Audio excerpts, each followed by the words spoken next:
The Roman Empire, once the most powerful civilization in the world, eventually crumbled, leaving behind a legacy that still fascinates historians today.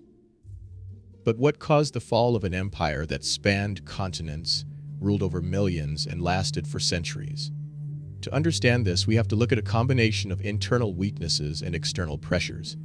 At its height, Rome controlled vast territories from Britain to North Africa, from Spain to the Middle East. It was a sprawling empire, connected by roads, trade, and military strength. But this size and complexity also made it difficult to manage. By the 3rd century AD, cracks in the empire's foundation were starting to show. One of the major factors that led to Rome's decline was political instability.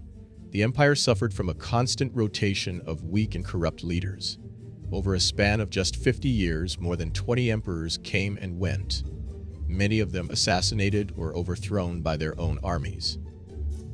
This lack of strong leadership caused chaos, as emperors were often more concerned with securing their power than actually governing. Economically, the empire was also struggling. The sheer cost of maintaining such a vast territory, combined with heavy taxation, drained the Roman treasury. Inflation surged, and the value of Roman currency plummeted.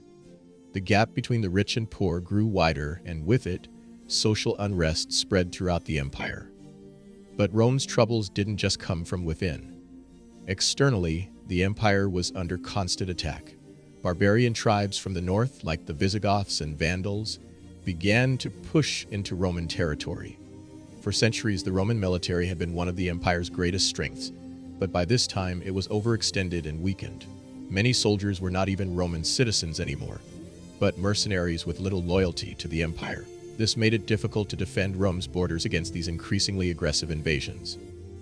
In 410 AD, a turning point came when the Visigoths, led by their king Alaric, successfully sacked the city of Rome itself. For the first time in nearly 800 years, Rome had fallen to a foreign power.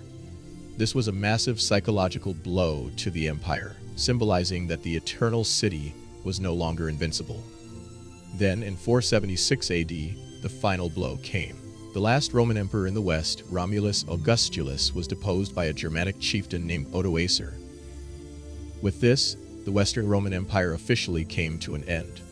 While the Eastern Roman Empire, known as the Byzantine Empire, would continue to thrive for centuries, the fall of the Western Empire marked the end of ancient Rome as the world had known it. But was it just barbarian invasions that brought down Rome? Not entirely. Many historians argue that the empire had been rotting from within long before. Corruption, military decline, economic troubles, and the erosion of civic pride all contributed to its downfall. The Roman people, once fiercely loyal to their empire, had lost their sense of identity and unity, leaving them vulnerable to outside forces. The fall of the Roman Empire wasn't a single event, but a gradual process. A slow unraveling of one of the greatest civilizations in history. It's a story that reminds us how even the mightiest empires can fall, not just through external conquest, but through internal decay. And while the empire itself may be gone, its influence on law, government, and culture still shapes the modern world today.